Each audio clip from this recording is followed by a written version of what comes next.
സ്നേഹം എന്താണെന്ന് അറിഞ്ഞിട്ടില്ല. ഈ കുട്ടികൾ അങ്ങനെ ഒരു പ്രവൃത്തി ചെയ്തത് സമൂഹത്തിൻ്റെ പരാജയമാണ്. കുട്ടികൾ ഇത് ചെയ്തു, അങ്ങനെ ഉണ്ടെങ്കിൽ മനസ്സിലാക്കുക. പണ്ട് വലിയ ആൾക്കാരാണ് ചെയ്തുകൊണ്ടിരുന്നത്, കുട്ടികൾ കൊലപാതകം ചെയ്യാൻ തുടങ്ങി. സമൂഹം പരാജയപ്പെട്ടു. ഇനി സമൂഹത്തിന് ഇടപെടാനുള്ള അധികാരമില്ല. സമൂഹത്തിന് ഇടപെടാനുള്ള അധികാരമില്ല.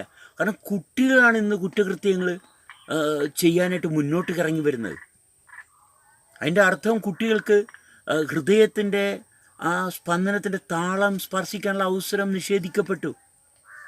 സ്വന്തം കുട്ടികളെ മാതാപിതാക്കൾ കൊല്ലുന്നു, കുട്ടികളെ കുട്ടികൾ കൊല്ലുന്നു. നോക്കണേ, സ്വന്തം മാതാപിതാക്കൾ സ്വന്തം മക്കളെ കൊല്ലുന്നു, മക്കൾ മാതാപിതാക്കളെ കൊല്ലുന്നു.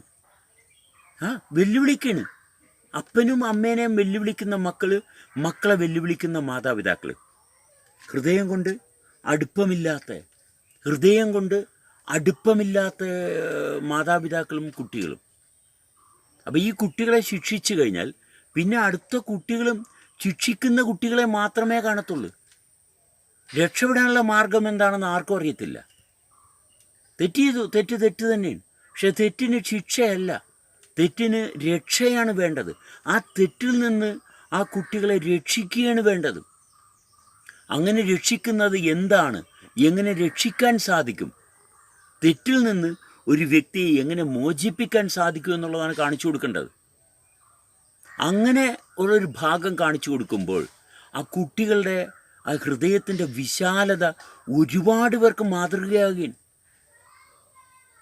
നമ്മൾക്ക് ശിക്ഷിക്കാനാണ് എല്ലാവർക്കും വ്യഗ്രത. എന്തുകൊണ്ടാണ്?